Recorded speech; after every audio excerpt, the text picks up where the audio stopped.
Everybody, my name is Ed. Okay, we're gonna do a quick comic book haul. I'll show you. Well, I'll mention some of the comics I bought last week, and then I'll show you the stuff I bought this week. We'll just jump into it. Yep. St. Ives.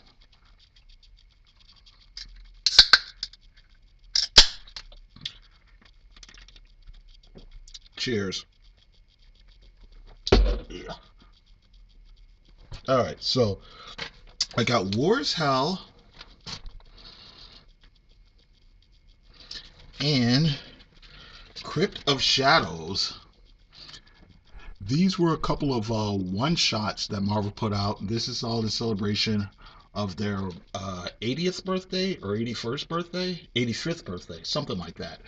And basically, they're doing a series of one shots with different genres they used to publish. Um, so here's the War's Hell, and obviously a war comic.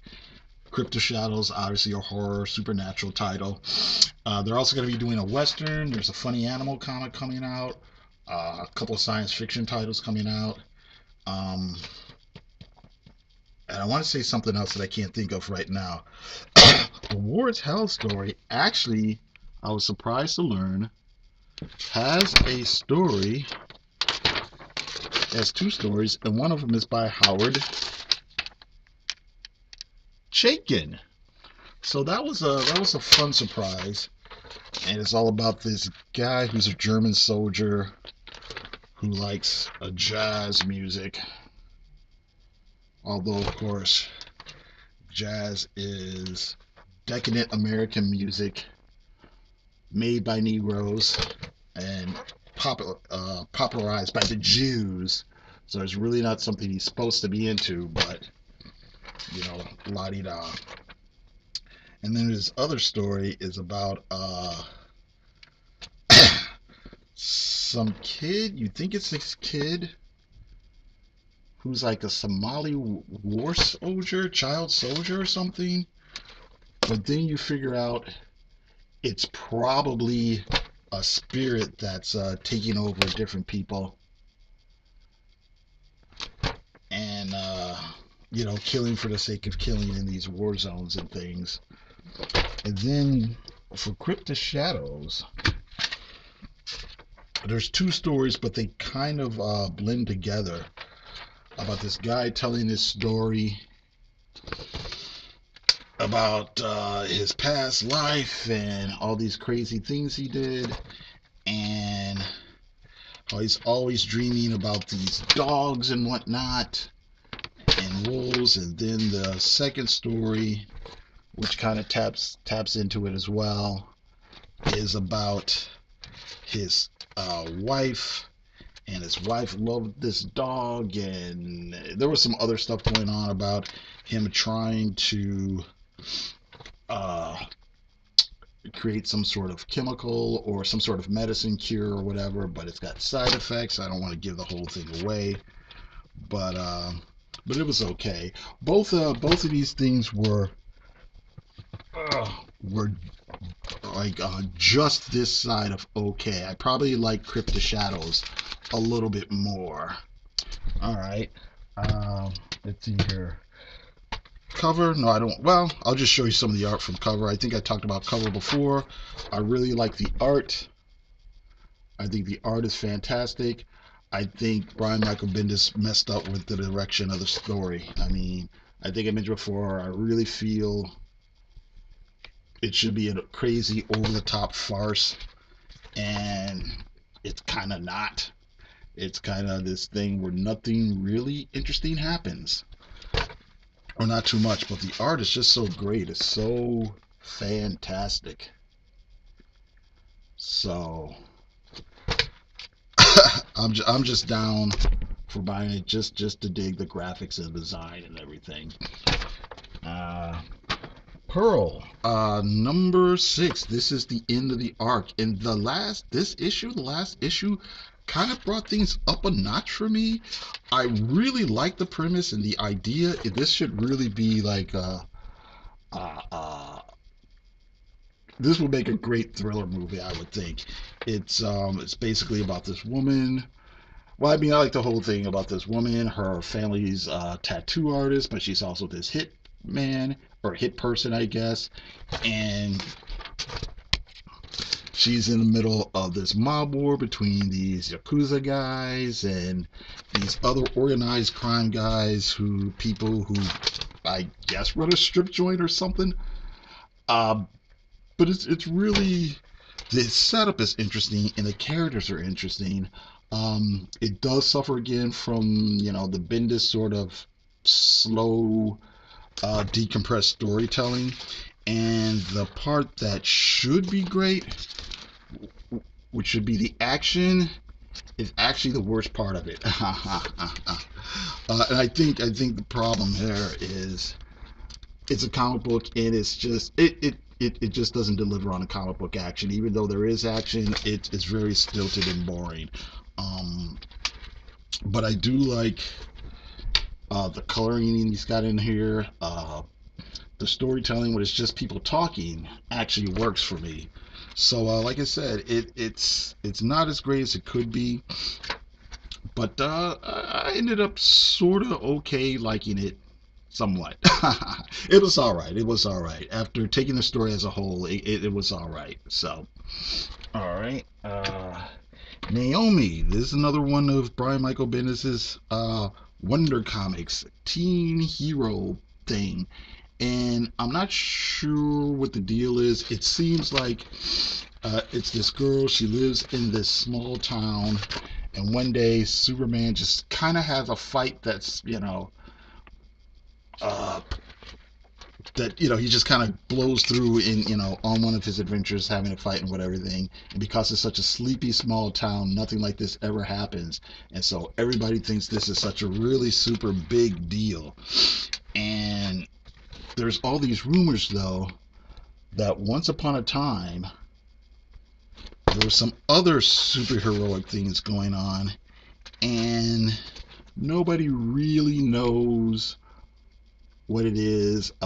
She kind of goes around and kind of asks some of the adults who've been around for a long time. They're like, "Oh no, no, nothing like this, nothing like that really happened. That's all a rumor. That's all a urban legend." But you get the feeling that maybe there really is something to it, and she decides she's got to get to the bottom of it. It was all right. It's a decent setup. I'm not sure which direction this comic's going to go into. Maybe this will play more into Brian Michael Bendis' strengths, possibly. It's people, it's talking, it's mystery. It's not supposed to be big widescreen action, so maybe that'll work out. Wildstorm number 19. Wildstorm's back. I just have fun with this. It's a really interesting remaking of the Wildstorm universe and characters, and I just like the way they blend corporate espionage and science fiction ideas, and it's a really I find it quite intriguing. Obviously, or I shouldn't say obviously, but it's pretty much going to lead into, I think, a de facto origin for this kind of alternative versions of the Authority and the Wildcats and Stormwatch. So we'll see what happens here. Some of the art is a little bit stiff in places, but it is clear. I do like the storytelling. Hey, I can tell all the characters apart from each other, so it more works than not, so far, yeah, I'm still having fun with it. So we'll see what happens. We've got like what, 5 issues to go. So all right, I had to drop Michael Cray. It just really wasn't doing it for me. But I'm interested to see what they're going to do with the rest of this story. And here's American Carnage number 3. Again, okay, crime thriller about this biracial FBI agent who he's light skinned enough that he can pass for white, and they have him go undercover in this kind of neo-Nazi group. and he's trying to figure out what's the connection between this neo-Nazi group and this preacher politician guy and his daughter. Um, and you know, and that's it in a nutshell. It's you've basically seen this idea done a bunch of times in TV shows and movies and whatnot. You know, the guy who gets in too deep, you know, and you're not sure who the good guys are and who the bad guys are. You know, everybody's corrupt, that sort of thing. Um, so, uh, so like I said, it's all right. It's all right. There's some interesting twists so far, and yeah. So, all right. Okay, so now I'll just show you some of the comics that I bought today. Let's see here. Fight Club number 3, or Fight Club, not number 3, Fight Club 3, number 1. I actually read Fight Club 2, and these are obviously sequels to the movies, written by the original author. I cannot say his name, Chuck whatever, uh, Palahniuk, however you say his name. Yeah, I read Fight Club number 2. I was going to do a review of it a long time ago, and I just never got around to it, and whatever. I remember thinking it was okay, um, but yeah, we'll just say it was okay. Man Eaters number 5. Yeah, it's okay. All right, it's got a lot of different things to say about, you know, I don't, you know, a lot of things to say about, you know, sexism and women and girl power and all that sort of thing. I don't think it's insulting to men. I don't think it's as dogmatic as I think some people want to believe it is. I have a lot of fun with it. Basically, the idea is these girls, meaning teenage girls, uh, when they hit puberty, there's a chance that some of them may become these werewolf creatures. And you know, some people do, and some of them do, and some of them don't, and they have to take all sorts of medicines and chemicals to suppress all that sort of thing. And you know, the metaphor is just, you know, it's there. The symbolism is super obvious or whatever. But okay, like I said, so far it's all right. What else I have? I've got Peter Cannon Thunderbolt. I'm really intrigued by this. Thunderbolt is one of the characters that DC bought from Charlton Comics back in the mid 80s, along with like Blue Beetle and, you know, Captain Atom and all those characters. And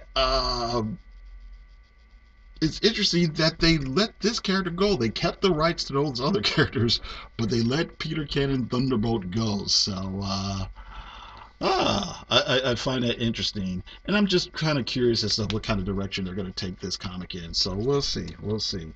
Um, West Coast Avengers number 7. I'm still enjoying this comic. Um, Books of Magic number 4. Still enjoying this comic.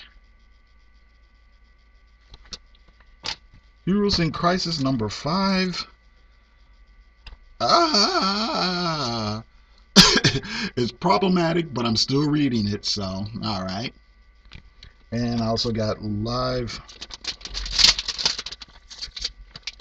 Wire number 2. All right, okay, so that's it. Thank you very much for watching. You guys have a good day.